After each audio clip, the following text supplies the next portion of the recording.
بطلنا ليام يعيش حياة مملة إلى درجة أن كل ثانية فيها محسوبة بدقة، وكأن حياته مجرد نسخة تتكرر كل يوم. ففي 9 صباحا يدخل المبنى نفسه وتستقبله موظفة الاستقبال بالابتسامة نفسها، وفي 6:45 يمر أمام مكتبها ويلقي التحية نفسها، ثم يعود إلى منزله الذي يبعد 3.6 كيلومترات عن مكان عمله، ويصل إليه خلال 11 دقيقة بعد المرور ب3 إشارات و3 منعطفات، ليخلع حذاءه ويضع حقيبته ويسخن وجبته في الميكروويف، ثم يذهب إلى سريره في 10:23 بالضبط. مر 30 عاما على هذا الروتين الممل دون أن يحدث شيء يستحق الذكر، فلم يكن ليام يعاني من الألم بقدر ما كان يشعر بالخدر، وكأن حياته فقدت كل معنى. ومع ذلك كان يكتفي بالتذمر في داخله من هذه الرتابة القاتلة، ولو كان يعرف ما ينتظره لما تجرأ على الشكوى ولو لمرة واحدة. وفي ذلك اليوم لم يكن هناك ما يوحي بأن شيئا سيتغير، فقد عاد إلى منزله ورتب حذاءه في مكانه ووضع حقيبته داخل الفراغ الموجود في رف الكتب، ثم تناول وجبته المعتادة، وبعدها جلس يفكر في جريمة قتل جديدة لروايته. لكنه سرعان ما أدرك المفارقة المريرة، وهي أنه يعيش حياة أكثر فراغا من جميع الشخصيات التي ابتكرها في رواياته. لكن كل شيء تغير في منتصف الليل، حين بدأ كأس الماء فوق الطاولة بالاهتزاز بعنف، وكأنه يحاول تحذيره من شيء مجهول. ليستيقظ ليام مذعورا ويفتح عينيه محاولا معرفة ما يحدث من حوله، لكنه لا يجد أي شيء غريب في البداية، إلا أن العالم من حوله يبدأ فجأة بالدوران ويملأ طنين غريب أذنيه، وكأن آلاف الحشرات تنهش أعصابه. فيبدأ السرير بالاهتزاز، ثم لا تلبث الغرفة بأكملها أن تفقد جاذبيتها، فتتحرر رفوف الكتب والمكتب والمصباح وكل ما حوله من مكانه، وتهوي معه داخل فراغ أسود لا نهاية له. يمسك ليام بالغطاء بكل قوته بينما يعجز عقله عن استيعاب ما يحدث، فهو روائي قضى حياته في ابتكار أكثر الجرائم تعقيدا، لكنه الآن يواجه شيئا لا يستطيع تفسيره مهما حاول، ويصرخ في داخله بأن هذا مستحيل، وأن ما يحدث لا يمكن أن يكون حقيقيا. لكن صرخته تختفي وسط الفراغ وانعدام الوزن، ومع ازدياد الدوار حوله يبدأ وعيه بالانهيار شيئا فشيئا، وقبل أن يبتلعه الظلام بالكامل لا يجد في ذهنه سوى حقيقة واحدة، وهي أن الرعب الحقيقي لا يهتم بالمنطق، وبعدها يختفي كل شيء داخل ظلام دامس. وعندما يفتح ليام عينيه من جديد يشعر بشيء غريب يلتف حول عنقه، فيرفع يده بشكل غريزي ليتفاجأ بمعدن بارد وصفوف من الأشواك الصغيرة التي تضغط على جلده، وكأنها طوق حي ينتظر لحظة واحدة فقط ليطبق على عنقه أكثر. وعندما ينظر حوله يجد نفسه داخل قاعة دائرية ضخمة تحيط بها جدران حجرية خشنة يغطيها الظلام والرطوبة، وتفوح في المكان رائحة الصدأ والعفن، بينما تنتشر حول محيط القاعة 20 حجرة مغلقة بإحكام. ولم يكن ليام وحده في هذا المكان، فقد كان هناك 19 شخصا آخرين ملقين على الأرض ويبدأون بالاستيقاظ واحدا تلو الآخر. والمشكلة أن جميعهم يرتدون الطوق نفسه، وما إن يستوعب الجميع وضعهم حتى ينتشر الذعر بينهم، فيبدأ بعضهم بالصراخ بينما يلعن آخرون، ويحاول البعض تمزيق الطوق من أعناقهم وكأنهم يستطيعون التخلص منه بهذه السهولة. لكن أول شخص يحاول نزعه يكتشف الحقيقة المرعبة عندما تنغرس الأشواك في لحمه ويتدفق الدم على عظمة ترقوته. أما ليام فلا يسمح للذعر بالسيطرة عليه، لأنه يعرف جيدا أن الخوف في موقف كهذا لن يساعده بشيء، فيبدأ بمراقبة الجميع وتحليل وجوههم بحثا عن أي شخص قد يعرف شيئا عن هذا المكان. وفجأة ينطلق صوت آلي بارد من أعلى القاعة معلنا للجميع أنهم وصلوا إلى هاوية الكابوس، ثم تبدأ القواعد بالظهور واحدة تلو الأخرى وكأنهم يستمعون إلى حكم بالإعدام. فعلى الجزء الخلفي من كل طوق توجد واحدة من 4 علامات، وهي الأفعى أو الغراب أو الغزال أو السمكة، وهذه العلامة تتغير عشوائيا مع بداية كل جولة. والمشكلة أن كل شخص يستطيع رؤية أطواق الآخرين، لكنه عاجز عن رؤية العلامة الموجودة خلف طوقه. ويكتشف ليام أن القاعة تحتوي على 20 حجرة مخصصة للوعي، وأن كل جولة تستمر لمدة ساعة كاملة. لكن عندما تصل الجولة إلى دقائقها ال5 الأخيرة تبدأ أبواب الحجرات بالإغلاق، وعندها يصبح على كل شخص دخول إحدى الحجرات ثم تحديد العلامة الموجودة خلف طوقه.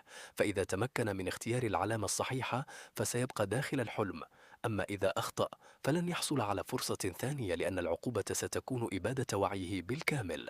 وبمجرد أن تنتهي القواعد يسود الصمت في القاعة، بينما يدرك الجميع أنهم لم يختطفوا إلى هذا المكان من أجل النجاة فقط، بل أجبروا على المشاركة في لعبة لا يسمح فيها الخطأ بأي فرصة ثانية. يواصل الصوت الآلي شرح قواعد هذه اللعبة ليكشف لهم أن كابوسا واحدا يختبئ بينهم وسط 20 لاعبا، وأن القضاء على هذا الكابوس يعني استيقاظ جميع الناجين معا. أما إذا لم يتبقى في النهاية سوى الكابوس ولاعب واحد، فإن الكابوس هو من ينتصر، بينما يلقى اللاعب الآخر مصيره المحتوم. ثم يبدأ في سرد القواعد التي تحكم هذه اللعبة، فلا يسمح لأكثر من شخصين بدخول الحجرة نفسها، ولا يحق لأي لاعب منع شخص آخر من دخول إحدى الحجرات، كما يمنع استخدام القوة أو أي وسيلة تجعل لاعبا آخر عاجزا عن الإجابة. ومن يجرؤ على مخالفة هذه القواعد تتم تصفيته فورا دون أي فرصة للنجاة. ثم تأتي الجملة التي تجعل الشك يتسلل إلى عقول الجميع، وهي أن هذه اللعبة تعتمد على الثقة، ولهذا ينصح كل لاعب بالعثور على شريك يثق به. فالجميع يعرفون الآن أن لا أحد يستطيع رؤية العلامة الموجودة خلف طوقه، وعليه الاعتماد على شخص آخر لمعرفة الحقيقة.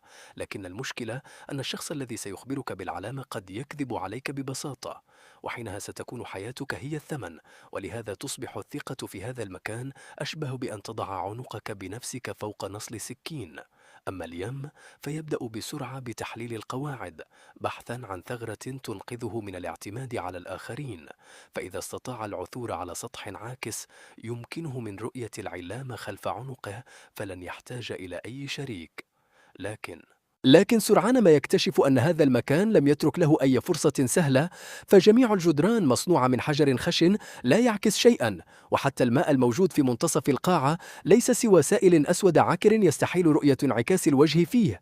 وبهذا يدرك ليام أن الكابوس قد أغلق كل الطرق التي يمكن أن يستخدمها اللاعب لإنقاذ نفسه. وفي هذه اللحظة يتقدم رجل يرتدي بدلة رخيصة ويحاول طمأنة الجميع، مؤكدا أن القواعد واضحة وأن الحل بسيط للغاية، فما عليهم سوى إخبار بعضهم بعضا بالعلامات الموجودة خلف أطواقهم، وبذلك سيتمكن الجميع من النجاة. فتوافقه ممرضة على الفور، ثم ينضم إليهما 3 طلاب جامعيين آخرين. وسرعان ما تتشكل مجموعة من 5 أشخاص يبدأ أفرادها بفحص علامات بعضهم البعض وتبادل المعلومات، وكأنهم وجدوا وعاد الطريقة المثالية للنجاة. لكن اليم يقرر عدم الانضمام إليهم، وليس لأنه يكره التعاون، وإنما لأنه لاحظ شخصا آخر أثار شكوكه أكثر من أي شخص في القاعة. فعلى الجانب الآخر يجلس رجل عجوز ذو شعر أبيض ووجه هادئ بجانب فتاة تبكي، بينما يربت على كتفها بلطف ويتحدث إليها بصوت دافئ وهادئ، وكأنه مذيع إذاعي اعتاد تهدئة الناس في منتصف الليل. والأغرب من ذلك أن كل كلمة يقولها الرجل تبدو وكأنها تصيب بالضبط أكثر نقطة ضعف في الشخص الذي أمامه.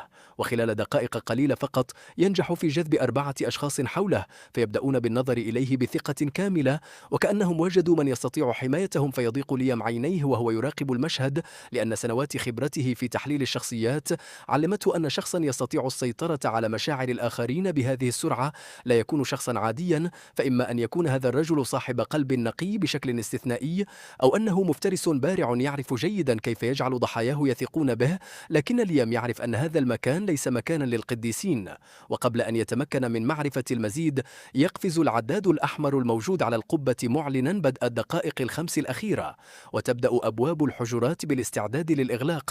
عندها يتخذ ليام قراره ويتجه نحو أبعد حجرة في القاعة، وبينما يمر بجانب أحد الأعمدة الحجرية تلتقط عيناه شيئا غريبا في طرف رؤيته. هناك رجل يقف داخل الظلال، وقد أخفى جزءا كبيرا من وجهه تحت قبعة منخفضة، وعلى شفتيه ابتسامة لا تتناسب إطلاقا مع الوضع المرعب الذي يعيشونه. والأغرب أن الرجل ينظر مباشرة إلى ليام دون أن يظهر في عينيه أي خوف أو توتر، بل يبدو سعيدا ومتحمسا وكأنه يستمتع بما يحدث أمامه. وهنا يدرك ليام الحقيقة فورا، فتلك ليست عيون فريسة تحاول النجاة من الموت، وإنما عيون صياد وجد أخيرا شيئا يستحق مطاردته مطاردته، ومع اقتراب الوقت من نهايته يدخل ليام إلى حجرته فتغلق البوابة الحجرية خلفه بعنف، ويعود الصوت الآلي ليطالبه بذكر العلامة الموجودة خلف طوقه. لكن ليام وحيد ولا يوجد إلى جانبه شريك يخبره بالإجابة، ولا أحد أعطاه أي معلومة، ولم يبقى أمامه سوى 4 علامات، مما يعني أن فرصة نجاته لا تتجاوز 1 من 4. ومع ذلك لا يبدو عليه الذعر، بل يغلق عينيه ويأخذ نفسا عميقا ثم ينطق بإجابته بثقة. وبعد لحظات ترتفع البوابة الحجرية من جديد، ويخرج ليام من الحجرة وهو لا يزال حيا، لكن نجاته لم تكن ضربة حظ عشوائية. ففي آخر 3 ثوان قبل دخوله الحجرة لمح انعكاسا ضعيفا ومشوشا على سطح عمود حجري رطب، ولم يكن الانعكاس واضحا بما يكفي لمعرفة العلامة كاملة، لكنه كان كافيا لاستبعاد احتمالين، وبذلك أصبحت فرصته 50%. وقد راهن على الاحتمال الصحيح، لكن ليام يعرف أن هذه الحيلة لن تنفعه مرة أخرى، فالعلامات ستتغير في الجولة القادمة، وقد لا تكون الرطوبة موجودة في المكان نفسه، ولذلك سيحتاج إلى مصدر أكثر موثوقية للمعلومات، وبمعنى آخر سيحتاج إلى شخص يثق به. وبمجرد انتهاء الجولة تفتح أبواب الحجرات من جديد، ويخرج اللاعبون 20 إلى القاعة، الجميع ينجو من الجولة الأولى، فتبدأ المجموعة المكونة من 5 أشخاص بالاحتفال وتبادل التحية، بينما تبقى المجموعة التي تجمعت حول الرجل العجوز دون خسائر أيضا. لكن ليام لا يشاركهم فرحتهم، لأنه يعلم أن شيئا ما لا يزال مخفيا. وفجأة يهتز المكان بصوت ارتطام ثقيل قادم من الجهة الشرقية للقاعة، فيستدير ليام نحو مصدر الصوت ويرى أمامه أول دليل حقيقي على القانون الأكثر وحشية في هذه اللعبة. يكتشف ليام أن الرجل الضخم الذي لا يحمل في ملامحه سوى العنف والتهديد قد وضع قدمه فوق صدر الرجل الذي يرتدي النظارات، بينما ينكمش الآخر بجانب الجدار، وقد تحطم نصف عدستي نظارته وتحول وجهه إلى شحوب يشبه شحوب الموت. ينحني الرجل الضخم نحوه ويطالبه بأن يصغي جيدا، ثم يهدده بأنه في كل جولة عليه أن يفعل أول شيء، وهو تفقد العلامة الموجودة خلف عنقه وإخباره بها، وإذا أخطأ في كلمة واحدة فسوف يكسر أصابعه إصبعا تلو الآخر، ثم يدفعه إلى الحجرة ويتركه يجيب هناك ببطء شديد. يرتجف الرجل صاحب النظارات من الخوف، ولا يستطيع سوى إخراج كلمة واحدة وهي الموافقة. أما ليام فيراقب المشهد ببرود، لأنه يدرك أن الرجل الضخم وجد ثغرة ذكية داخل القواعد، فالقوانين تمنع استخدام القوة لمنع شخص من الإجابة، لكنه لا يمنع شخصا من ضرب الآخر حتى حافة الموت ما دام لا يسلبه القدرة على الكلام. وهكذا يستخدم الرجل العنيف العنف بدقة شديدة دون أن يتجاوز الخط الفاصل الذي يؤدي إلى تصفيته. إنها علاقة طفيلية غريبة، فالرجل الضخم يحتاج إلى عيني الرجل صاحب النظارات حتى يعرف علامته، بينما يحتاج الرجل صاحب النظارات إلى فرصة النجاة التي يمنحه إياها هذا الوحش. أما من سيخبر الرجل صاحب النظارات بعلامته الخاصة فذلك أمر لا يهتم به الرجل الضخم على الإطلاق. يسجل ليام هذه المعلومة في ذهنه فورا، فهذا الرجل لا تحركه سوى المصلحة الشخصية، ولا يملك أي قدر من التعاطف، ولهذا يستبعد ليام أن يكون هو الكابوس. فالكابوس يحتاج إلى التخفي، ويحتاج إلى جعل الآخرين يمنحونه ثقتهم بإرادتهم، بينما هذا الرجل يكشف تهديداته على وجهه بوضوح شديد، ولذلك فهو غبي أكثر من اللازم ليكون الخطر الحقيقي. أما الشخص الأكثر خطورة فهو ذلك الذي يجعلك تخفض حذرك بنفسك دون أن تشعر، فتنتقل نظرة ليام مباشرة إلى الرجل العجوز. وفي تلك اللحظة كان العجوز يمسك وعاء من المرق الأسود ويقدمه إلى امرأة ضعيفة، وهو يتحدث إليها بصوت هادئ يشبه نسيم الربيع، ويطلب منها أن تشرب وألا تخاف، لأنه متأكد من أنهم جميعا سيخرجون من هنا أحياء. تتناول المرأة الوعاء بيدين مرتجفتين وعينها حمروان من البكاء، فيربت العجوز على يدها بلطف، ثم ينتقل إلى شخص آخر ليواسيه كل حركة يقوم بها تبدو مثالية، وكل كلمة ينطق بها محسوبة بدقة، وكأن الرجل تدرب طوال حياته على تهدئة الآخرين. لكن ليام يلاحظ شيئا صغيرا قبل أن ينطق العجوز بأي كلمة مواساة، فالعجوز دائما يتفحص القاعة أولا ليرى عدد العيون التي تراقبه، وعندها يدرك ليام الحقيقة، فهذا الرجل لا يواسي الآخرين لأنه يهتم بهم، وإنما يؤدي عرضا أمام جمهور. ثم تبدأ الجولة الثانية وتعاد خلط جميع العلامات من جديد، فتندفع المجموعة المتحالفة للتحقق من العلامات وتبادل الإجابات. بينما يمسك الرجل الضخم بالرجل صاحب النظارات من شعره ويجبره على قراءة الإجابة له، وتنتشر الهمسات المتوترة في القاعة، بينما يبقى ليام وحيدا في زاويته دون شريك ودون أي معلومات يعتمد عليها. وفجأة يأتيه صوت من خلفه يخبره بأنه ليس الوحيد الذي يقف وحده. يلتفت ليام فيجد الرجل صاحب القبعة مستندا إلى الجدار الحجري، وقد ظهر نصف وجهه الحاد تحت حافة القبعة، بينما يدس يديه داخل جيبيه ويقف باسترخاء وكأنه يقضي إجازة وليس محاصرا داخل لعبة قد تقتله في أي لحظة. يسأله الرجل عن الجولة الأولى موضحا أن أحدا لم يساعده ويتساءل كيف تمكن من النجاة. يصمت ليام لثانيتين قبل أن يرد عليه بسؤال معاكس عن الطريقة التي نجا بها هو أيضا، فيبتسم الرجل صاحب القبعة ابتسامة باردة تشبه انعكاس الضوء على نصل حاد، ثم يخبره بأنه راهن على احتمال واحد من 4، وأن هذه ليست احتمالات سيئة على حد قوله. والغريب أن صوته لا يحمل أي خوف من الموت، وكأنه يتحدث عن رهان بسيط على وجبة. لكن ليام يدرك أن الأمر ليس مجرد قناع يخفي خوفا داخليا، فهذا الرجل لا يبدو خائفا أصلا، وكأن اللامبالاة بالموت متغلغلة في أعماقه. ولقد رأى ليام هذا النوع من الأشخاص من قبل داخل غرف الاستجواب شديدة الحراسة. يمر الوقت بسرعة حتى يتجاوز العداد حاجز 40 دقيقة، فيستدير الرجل صاحب القبعة نحو الحجرات ويبدأ بالسير مبتعدا دون أن يلتفت خلفه، ثم يرمي جملة واحدة قبل أن يختفي. يخبر ليام أنه في الجولة القادمة سيخبره بعلامته، أما إذا أراد ليام إخباره بعلامته هو فذلك يعود إليه. يبقى ليام يراقبه حتى يختفي خلف أحد الأعمدة، فهذا ليس اتفاقا قائما على الثقة وليس تعاونا بدافع حسن النية، وإنما شيء أقرب إلى غريزة تجمع بين صيادين. فهذا الرجل مثل ليام تماما لا ينتمي إلى القطيع، لكن التحالف مع وحش له ثمن، وفي هذه اللعبة تحديدا فإن أغلى ثمن يمكن أن تدفعه هو أن تدير ظهرك للجانب الآخر. تصل الجولة الثانية إلى دقائقها ال5 الأخيرة، وتبدأ أبواب الحجرات بالاستعداد للإغلاق. وهنا يدرك ليام أن عليه اتخاذ قرار حاسم، فيتجه نحو المكان الذي اختفى فيه الرجل صاحب القبعة. وعندما يعثر ليام على الرجل صاحب القبعة يجده جاثيا عند مدخل إحدى الحجرات، وهو يحفر شيئا على الأرض باستخدام قطعة صغيرة من الحصى. ومن دون أن يرفع الرجل رأسه يخبر ليام بأن علامته هي الأفعى، فيتوقف ليام مكانه لأنه لا يستطيع التأكد من صحة كلامه بنفسه، لكن غريزته تخبره بأن هذا الرجل لا يملك أي سبب يدفعه إلى الكذب. ففي الجولة الثانية لن يحصل على أي فائدة من قتل شخص غريب، وبدون تردد يخبره ليام بأن علامته هي الغراب. عندها يرفع الرجل صاحب القبعة رأسه أخيرا، وتظهر عيناه تحت حافة القبعة وكأنهما بئران جافتان لا قاع لهما، ثم يخبره بأن الصفقة تمت دون مصافحة ودون حاجة إلى كلمات إضافية. ويتجه كل واحد منهما إلى حجرته وتغلق الأبواب الحجرية خلفهما، ثم يعود الصوت الآلي مطالبا ليام بالإجابة، فيعلن ليام أن علامته هي الأفعى، فيرتخي الطوق الشوكي حول عنقه للحظة قصيرة ثم يتأكد أن الإجابة صحيحة. وهكذا تنتهي الجولة الثانية دون أن يخسر أي لاعب حياته. لكن مع بداية الجولة الثالثة يلاحظ ليام أن شكل القاعة قد تغير بهدوء، وكأن المكان نفسه يعيد ترتيب نفسه استعدادا لجولة جديدة. أما مجموعة الرجل العجوز فقد ارتفع عدد أفرادها إلى 6 أشخاص، وخلال جولتين فقط تمكن الرجل العجوز ذو الشعر الأبيض الذي يصف نفسه بالمحسن من تنفيذ خطة لبناء الثقة تبدو وكأنها مأخوذة من كتاب متخصص في السيطرة على العقول. يبدأ بمنح الآخرين خدمة مجانية فيخبرهم بعلاماتهم، ثم ينتقل إلى الخطوة التالية التي تجعلهم يشعرون بأنهم مدينون له، فيرد لهم الجميل بمساعدة الآخرين. وأخيرا يبدأ في بناء شبكة تجعل من يخرج منها وحيدا عاجزا عن النجاة.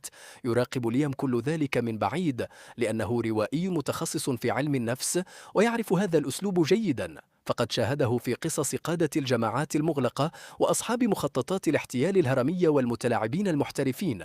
فالمنطق الأساسي للسيطرة على عقول الناس واحد دائما: يبدأ بصناعة الاعتماد، ثم يحتكر الشعور بالأمان، ثم يجعل الضحية تعتقد أن النجاة لا يمكن أن تتحقق إلا من خلاله. والرجل العجوز ينفذ هذه الخطة بطريقة أكثر أناقة من أي شخص آخر.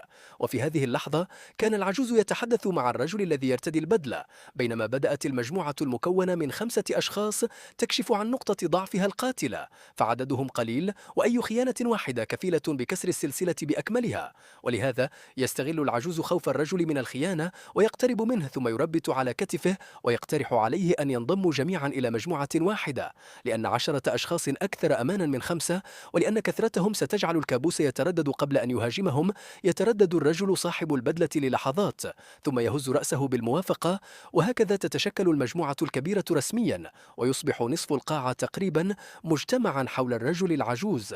بينما يتوزع الباقون في أنحاء المكان، هناك الرجل الضخم والرجل صاحب النظارات في شراكتهما الغريبة، وهناك عدد قليل من اللاعبين الذين يفضلون الاعتماد على أنفسهم، وهناك ليام مع الرجل صاحب القبعة. لكن ليام يلاحظ تفصيلا خطيرا بعد اندماج المجموعتين، فالعجوز لا يسمح للجميع بتبادل العلامات فيما بينهم، بل ينشئ نظاما يجعل كل شخص مرتبطا به وحده. كل لاعب يخبر العجوز بعلامته، ثم يقوم العجوز بتوزيع المعلومات على الآخرين. والعذر الذي يقدمه يبدو منطقيا في الظاهر، فهو يقول إن كثرة الأشخاص ستسبب الكثير من الفوضى وقد تؤدي إلى الأخطاء، ولهذا سيتولى هو تنظيم المعلومات، لأنه الخيار الأكثر أمانا ولا يعترض أحد، لأن العجوز أثبت خلال جولتين متتاليتين أنه قادر على إعطاء الإجابات الصحيحة. لكن ليام يرى ما وراء هذا التصرف مباشرة، فالعجوز لم يعد مجرد شريك في المجموعة،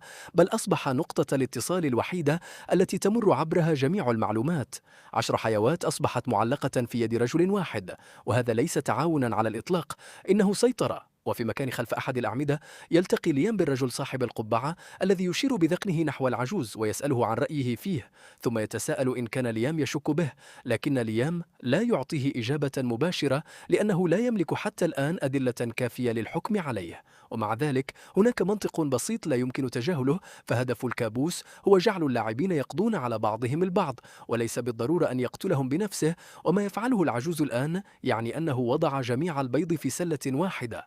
كل ما يحتاجه الأمر هو ضربة واحدة في المكان المناسب حتى تتحطم حياة 10 أشخاص في لحظة واحدة، ثم يصل العداد إلى الدقائق ال5 الأخيرة، فيبدأ الجميع بالتوجه نحو الحجرات. وقبل أن يدخل ليام حجرته يلقي نظرة أخيرة خلفه، فيجد العجوز واقفا وسط القاعة محاطا بقطيعه، وهو يرتدي تلك الابتسامة الودودة التي جعلت الجميع يثقون به. لكن هذه الابتسامة لا تجعل ليام يشعر بالأمان، بل تذكره بكلمة واحدة فقط: الراعي. فالراعي يجمع الأغنام ويقودها ويحافظ على تجمعها، لكنه لا يفعل ذلك بالضرورة من أجل إبقائها على قيد الحياة. ثم يغلق الباب الحجري وتنتهي الجولة الثالثة دون أن يموت أحد. لكن ليام يعرف أن المشكلة الحقيقية بدأت الآن، فكلما زادت الثقة التي بناها العجوز حوله، أصبح انهيار هذه الثقة أكثر تدميرا. عندما تأتي اللحظة المناسبة، كان ليام يشعر بالفعل أن هناك شرخا سيظهر داخل هذه المجموعة، لكنه لم يكن يعرف بعد أين سيبدأ.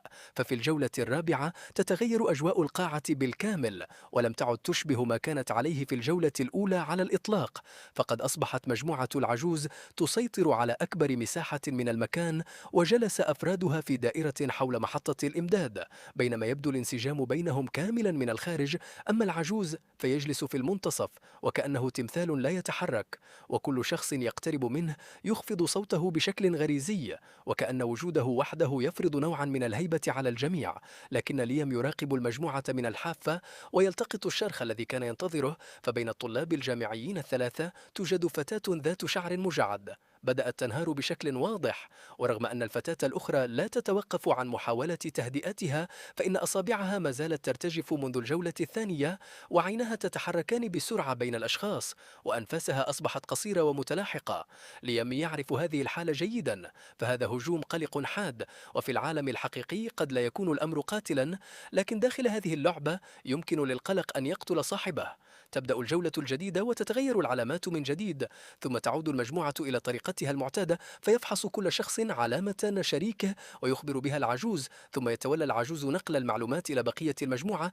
وتأتي المشكلة من شريك الفتاة ذات الشعر المجعد، فهو شاب جامعي طويل يرتدي قبعة رياضية. تنظر الفتاة المرتجفة إلى مؤخرة عنقه بينما يحاول من حولها تهدئتها، لكنها لا تستطيع السيطرة على نفسها، فتبدأ شفتاها بالارتجاف وتحاول إخراج الكلمات من فمها بصعوبة، ثم تقول: إن علامته هي الأفعى، لكنها مخطئة، فعلامة الشاب هي الغراب وليست الأفعى، لكنه لا يستطيع رؤية علامته بنفسه، وكل ما يستطيع فعله هو الوثوق بشريكته.